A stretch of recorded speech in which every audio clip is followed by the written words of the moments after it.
Hello, pessoal aqui do YouTube. Meu nome é Meire Coracini, para quem ainda não me conhece. Vou deixar aqui meu arroba. Lá no Instagram tem um público bem grande, bem fiel a mim. Muitas mulheres que me acompanham aí já faz mais de 7 anos. E lá eu falo muito sobre sonhos e o momento que eu voltei a sonhar. E eu queria compartilhar isso aqui com vocês também do YouTube.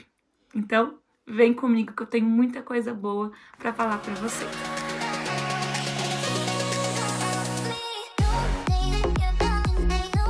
Antes de começar, já quero pedir aquele like aqui embaixo, se inscrevam aqui no canal, que tem muita coisa boa ainda por vir, e já tem vários vídeos aqui que eu mostro minha casa de 70 metros quadrados, que é da minha casa Minha Vida, mostro moda, beleza e tudo mais, tá? Então, para quem não sabe, eu sou filha de pastor.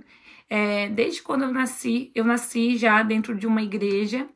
E meu pai e minha mãe são da Assembleia de Deus, uma igreja bem tradicional, bem religiosa, né? Hoje já tá mais de boa, mas na minha época eu tinha que ser exemplo, eu era filha de pastor. Então eu vivi aquela época onde não podia cortar cabelo, não podia usar saia, só podia usar saia, não podia tirar sobrancelha e tudo mais. Eu fui criada, eu tive muitas experiências boas, né? Eu conheci Deus. Hoje eu reconheço que eu nasci na melhor família do mundo que eu poderia nascer, né? Que meu pai não era viciado, minha mãe era uma mulher que sempre ajudou muitas pessoas. Só que eu demorei muito tempo para perceber isso, né? Demorei muitos anos para perceber isso. Então, quando eu fui crescendo, fui ficando adolescente, fui ficando rebelde, né? Porque a minha defesa era o quê? Filha de pastor. Eu tinha que ser um exemplo. Filha de pastor é o que a gente mais ouve quando a gente é filha de pastor. Quando eu fiz 15 anos, meu pai, assim, um cara super pra frente, uma pessoa muito amorosa, muito carinhosa, ele simplesmente deixou eu viver minha vida, lógico, cuidando de mim, né, como pai e tudo mais, mas em questão de religião, ele falou assim, até aqui já ensinei, agora o que você quiser fazer, né, lógico, cuidando e tal, você faz. Mas eu deixei de ir pra igreja quando eu tinha uns 16, 17 anos, e comecei, né, a conhecer pessoas fora da igreja, comecei a sair em festa, beber, aquela coisa normal de adolescente, né, de jovem. Minha mãe muito religiosa, por sinal, né, sempre foi mais dura comigo. Acho que mãe e filha já é um pouco uma coisa mais complicada, e ela sempre muito dura comigo, porque nunca ninguém me ensinou o que era o amor de Deus. As pessoas mais impunham antigamente o medo, né? Então eu cresci numa religião onde eu não aprendi que Deus me amava incondicionalmente, tipo, independente de qualquer coisa. Eu aprendi que Deus era um Deus, tipo, inferno era céu. Então, chegou num momento da minha vida que eu pensava assim, cara, eu gosto dos meus amigos, eu gosto de festa, eu gosto de sair, e se eu tô aqui, eu não posso estar lá, então eu vou estar aqui. Então eu deixei de ir na igreja e comecei a dar desculpa, né? Quando toda vez que minha mãe convidava eu pra igreja, eu vim com aquele papo, igreja? Lá dentro tem gente pior do que eu. Porque lá as pessoas são doentes, pessoas que procuram a igreja são doentes. E assim eu fui crescendo, com uns 18, 19 anos, já não estava mais indo na igreja, não sentia mais vontade de falar com Deus, não tinha relacionamento nenhum com Deus, brigava muito com a minha mãe.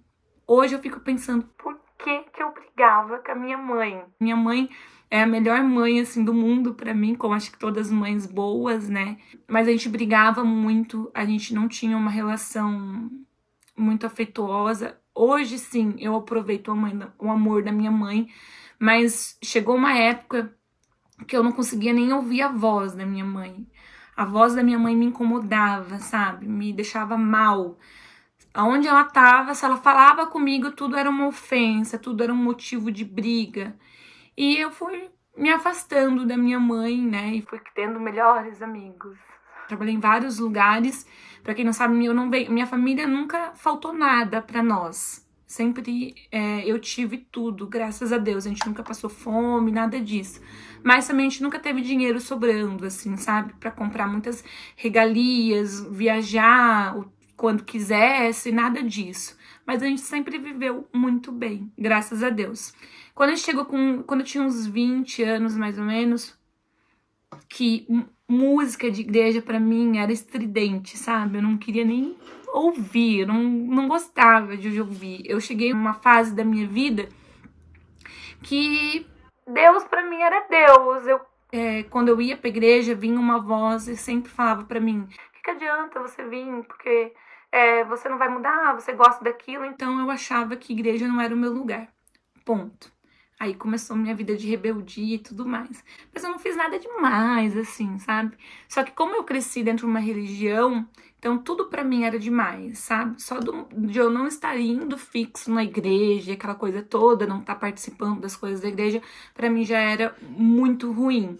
Quando eu conheci o Felipe, eu já tinha uns 20 e poucos anos, a gente tinha uma panificadora, a gente tinha uma empresa, e eu trabalhava muito com os meus pais, mas era aquele relacionamento de trabalho, sabe? A gente não tinha muita convivência, porque era panificadora e restaurante. Teve uma época que tinha pizzaria junto, então a gente trabalhava muito. Eu comecei a fazer faculdade de Direito, eu sou formada em Direito, mas quando eu tava na metade da faculdade, eu parei. Metade não, uns 2 anos eu já parei, porque eu não queria, não gostava, eu percebi que eu não gostava. E eu conheci o Felipe. Quando eu conheci o Felipe, eu não estava estudando mais. E daí ele me incentivou a voltar a estudar, tal, eu voltei. Nesse meio termo, meu pai e minha mãe fecharam a panificadora, a gente fechou a panificadora. E eu comecei a trabalhar numa loja também como vendedora de roupa, porque eu tinha, assim, quando eu tinha panificadora, a gente tinha dinheiro. Só que em vez de eu guardar, fazer uma poupança, me programar, essas coisas assim, eu só gastava com roupa, só gastava com calçado, era imatura. Né? Então, quando a gente fechou a panificadora, eu fiquei sem dinheiro, eu fiquei com dívida, na verdade, na Rosa Bela, que é a primeira loja que eu fiz parceria, que foi aí que eu comecei também a trabalhar com essa questão de moda no Instagram e tudo mais. Então, eu voltei para a faculdade, né, e comecei de novo, e eu vi que não era o que eu queria, mas como meu pai já tinha gastado dinheiro, e ele... Assim, eu acho que se até que hoje, pensando, eu deveria ter parado e com certeza a gente ia conseguir fazer outra faculdade, mas na época eu não sabia o que eu queria mesmo. Então, pra mim, era indiferente qualquer coisa. Eu continuei fazendo direito pra valorizar o dinheiro do meu pai e pra também ter uma formação, né? Porque direito era tipo uma segurança do que eu ia ganhar dinheiro, apesar que era uma coisa que eu não gostava. E minha mãe e meu pai foram embora pra uma cidade no interior e eu tive que ficar aqui. Meu pai tem 2 salas aqui em Foz do Iguaçu de aluguel. E na época, isso faz uns 8 anos mais ou menos, e ele me deu um dinheiro, acho que na época era R$700, para eu ficar aqui, sobreviver, pagar o imposto do meu carro, pagar as minhas coisas que eu estava fazendo tratamento dentário, bem caro. Era o que ele podia me ajudar na época. E eu ganhava também aí uns 700, 800 por mês, e era o dinheiro que eu tinha. E nisso, eu vivi um bom tempo da minha vida num estado vegetativo, eu falo, sabe? Sabe quando você só vive? Eu só tava vivendo. Assim, eu não me via sonhando, porque eu tinha acabado de terminar uma faculdade, eu não gostava. Eu fazia bico, né, eventos aqui em Foz do Iguaçu, porque aqui tem muito evento. Alguns desfiles, alguma coisa, então eu vivia disso, não tinha segurança de nada, nunca, a minha carteira assinada, tipo, poucas vezes, e daí eu ficava pensando, como que a gente vai comprar um terreno um dia, porque o Felipe sempre se negou em morar de aluguel, a ideia sempre foi guardar dinheiro para um dia a gente conseguir começar a construir. Só que eu tinha mau dinheiro para mim sobreviver, entendeu? Então eu fiquei morando na casa da minha sogra e do meu sogro, isso eu já contei em outro vídeo aqui pra vocês. Meu sogro e minha sogra são, tipo, pessoas maravilhosas, que me fizeram um bem enorme. Só que a gente sempre quer algo da gente, né? Nunca é a nossa casa. E eu não vi esperança pra nada. E eu ligava pra minha mãe, eu me lembro até hoje, um dia, que eu liguei pra minha mãe e eu falei assim, mãe, eu só tô vivendo. Eu só fico esperando o dia da minha morte. E eu fico pensando, cara, como que uma jovem, né, recém-formada, com saúde, com tudo, fala um negócio desse? não via beleza em nada, não via esperança em nada. Eu não sei em que ponto que eu cheguei a isso, porque minha família é uma família, meu pai é um pai que ele sempre pregou muita prosperidade, bênção na vida das pessoas, mas eu me tranquei num mundo, eu me tranquei num estado que eu não sei como eu fui parar ali, eu só sei que eu fui parar ali. E foi uma fase muito difícil, porque até com o meu relacionamento com o Felipe, eu não tinha diálogo com ninguém, sabe? Eu não sei se posso tratar como uma depressão isso, porque hoje talvez eu penso que talvez seja, mas na época nunca passou na minha cabeça isso, né? Há uns 7 anos atrás, 8 anos atrás. Eu já trabalhava e tudo mais, estava ganhando dinheiro, mas não era um dinheiro suficiente para guardar, para construir uma casa, para comprar um terreno e nada disso. Até que um dia, meu pai, minha mãe convidou... Não, meu irmão foi num retiro espiritual e ele estava prestes a separar da minha cunhada. E eles foram nesse retiro espiritual junto, eles voltaram, eles estão até hoje, tipo, mudou a vida deles. E eu sempre tive vontade de ir, mas sempre acontecia alguma coisa e outra, eu nunca ia. Sempre tinha uma festa pra mim ir, ou sempre me dava preguiça, então eu não ia, nunca fui. E era de uma outra igreja que não era do meu pai e da minha mãe. Então meu pai e minha mãe falaram assim, Meire, a gente vai no retiro, a gente queria que você fosse junto com nós. E meu pai e minha mãe, tipo assim, eles já estavam num estágio assim, de autoridade que para eles ir participar de um retiro, né, sentar num banco, ouvir, era totalmente diferente para eles, porque geralmente eles estavam do outro lado, fazendo a palestra, né? E nesse dia eles foram comigo justamente para não me forçar a ir, mas eles sabiam que se eles fossem, eu ia ir, entendeu? Porque o meu negócio era ir sozinha, eu não queria ir sozinha. E lá nesse retiro, isso é uma coisa muito particular de cada uma, mas eu fui muito resistente. E eu fiquei resistente, eram 3 dias de retiro, que era sexta, sábado e domingo.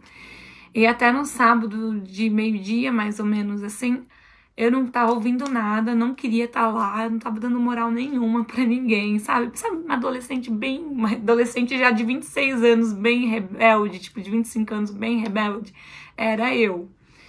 E de repente, Deus fez algo assim na minha vida. Eu falo que, literalmente, ele tirou um coração que era sujo e colocou um coração limpo. Parece que abriu minha visão. Minha mãe estava junto comigo, a gente liberou perdão uma para outra. Foi muito lindo. Eu comecei a olhar minha mãe com outros olhos, minha vida com outros olhos. Eu digo que a partir daquele dia, eu olhava para o céu e falava, gente, onde eu tava todo esse tempo que eu não reparava como o céu era lindo, como a vida era linda, sabe? A gratidão. Foi isso que aconteceu na minha vida.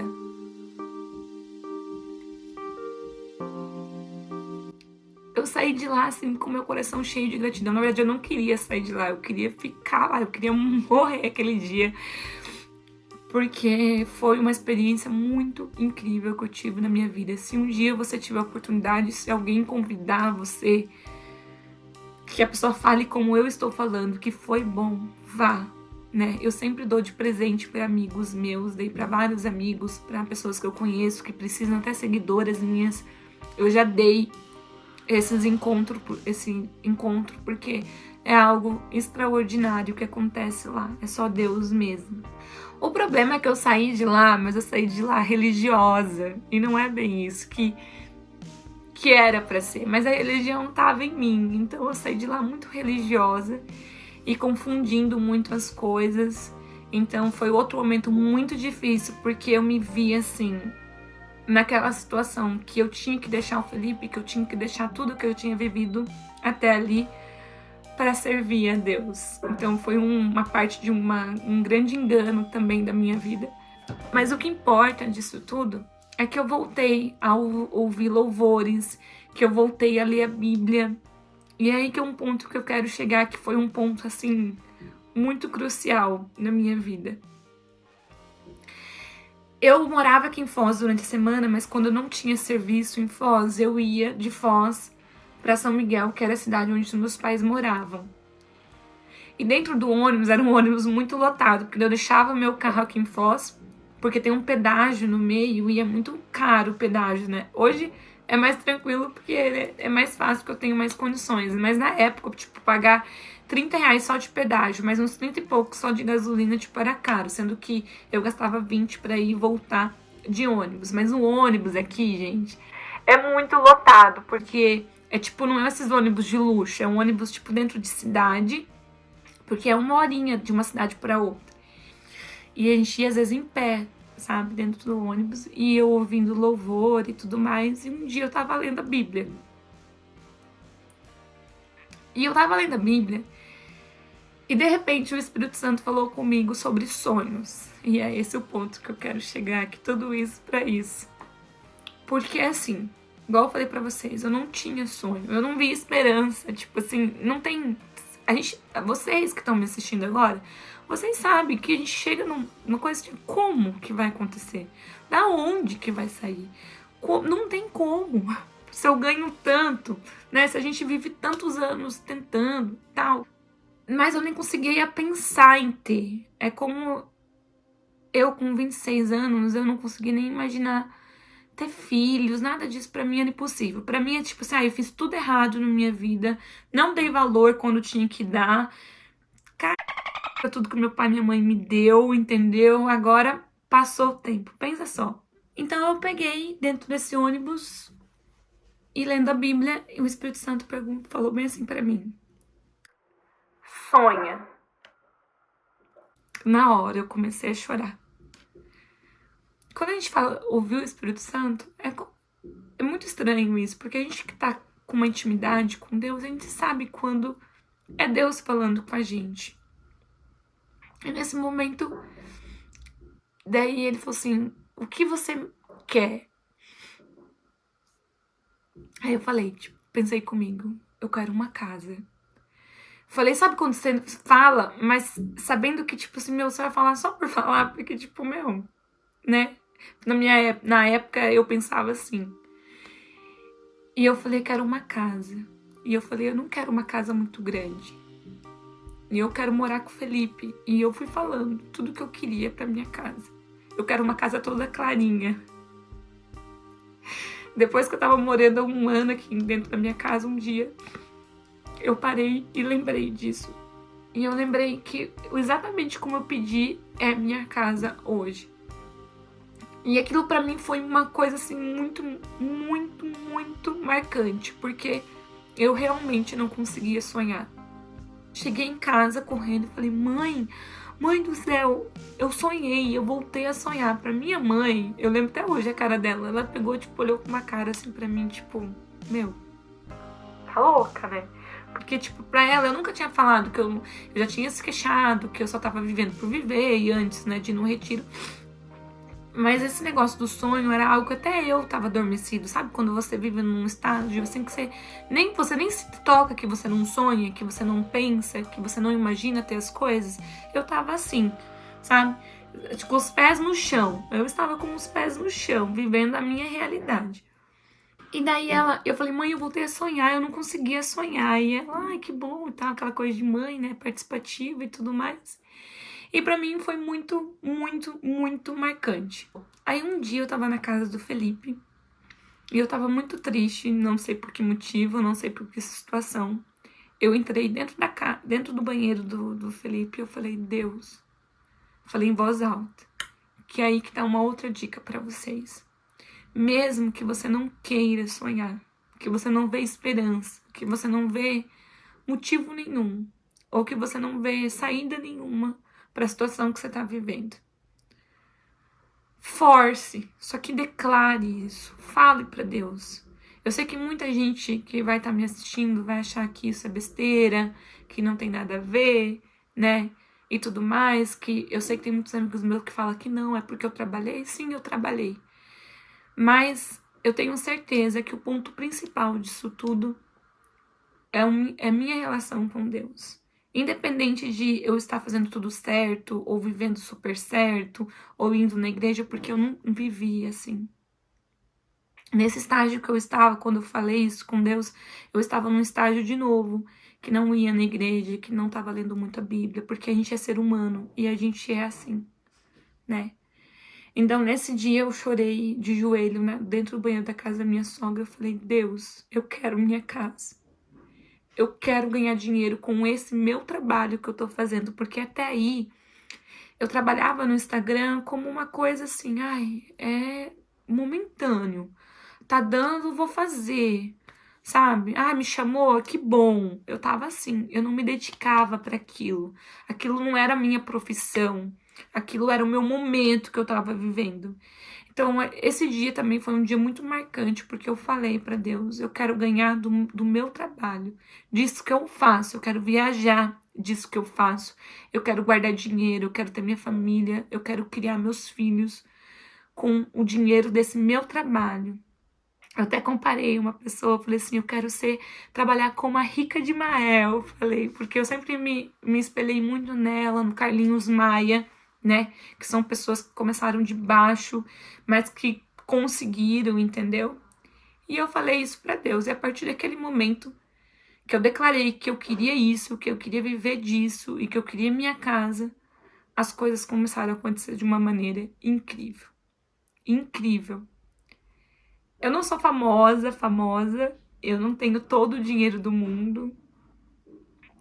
Ao mesmo tempo que eu tenho muitas parcerias novas, eu perco muitas parcerias, né? Porque eu vivo numa evolução.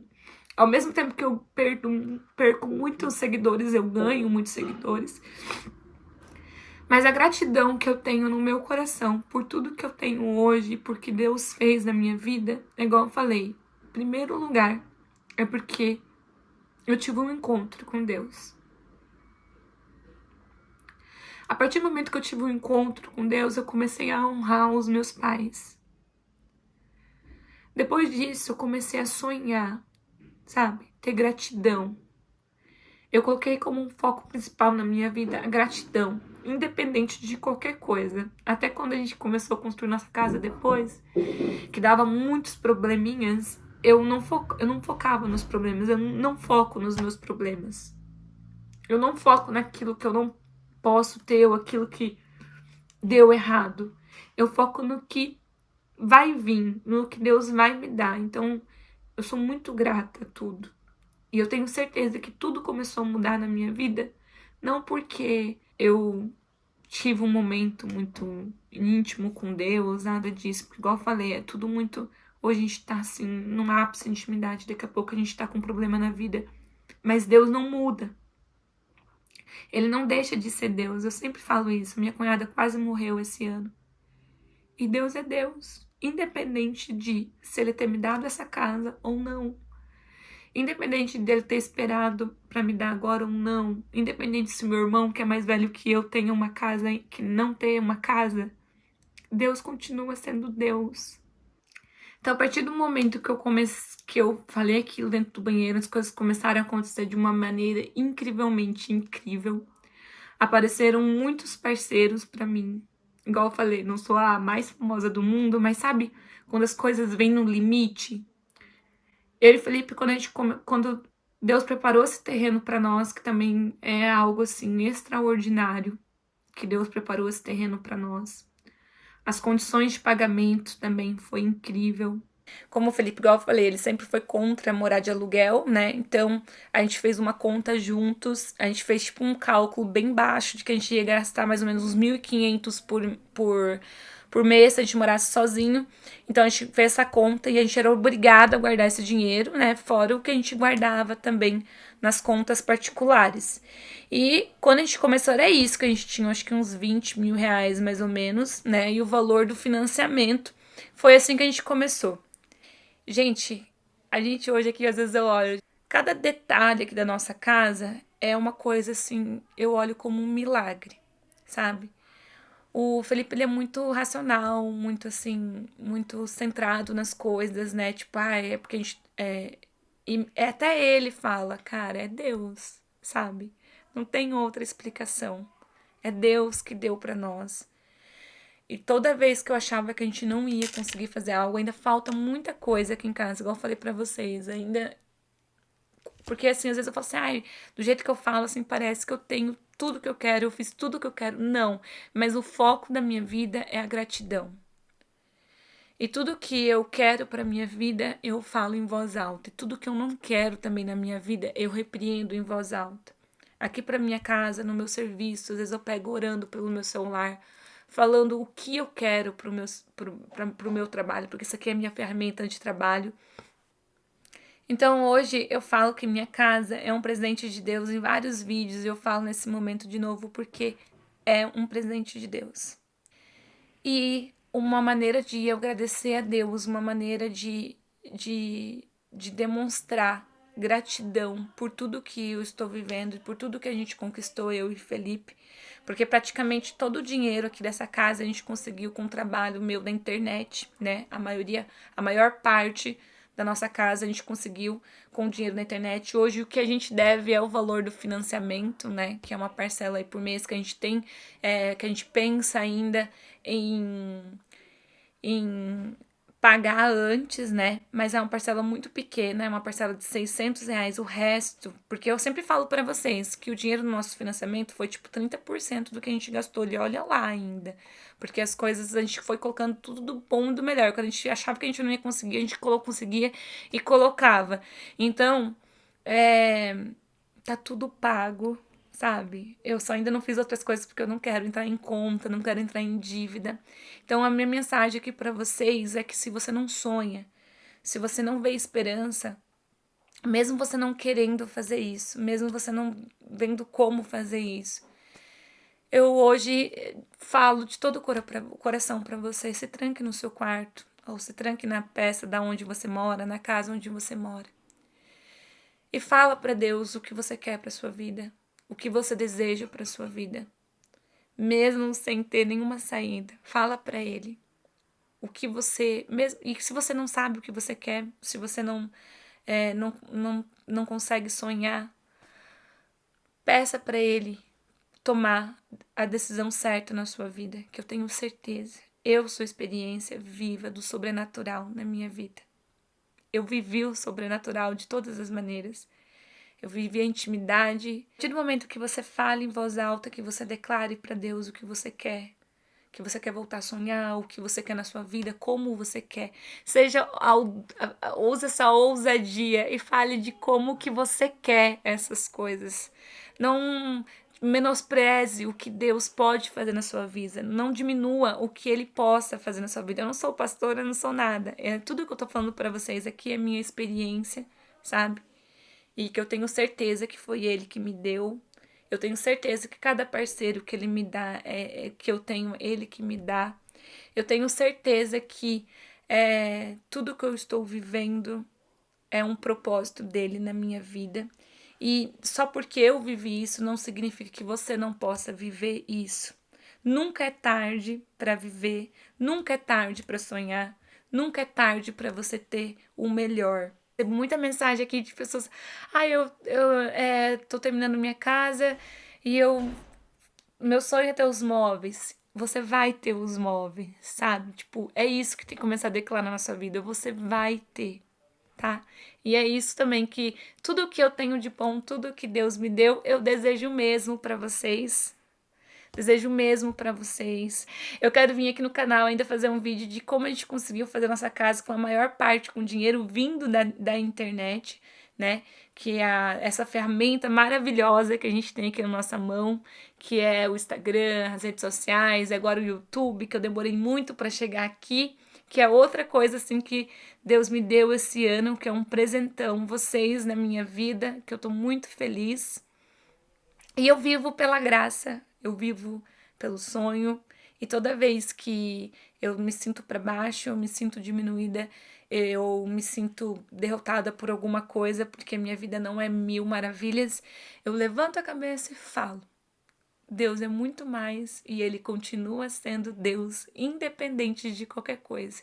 E se eu tô passando por isso, é porque eu tenho certeza que algo melhor vai vir. E vai ser assim com você também. Se tem alguma coisa de ruim acontecendo na sua vida, fica tranquila.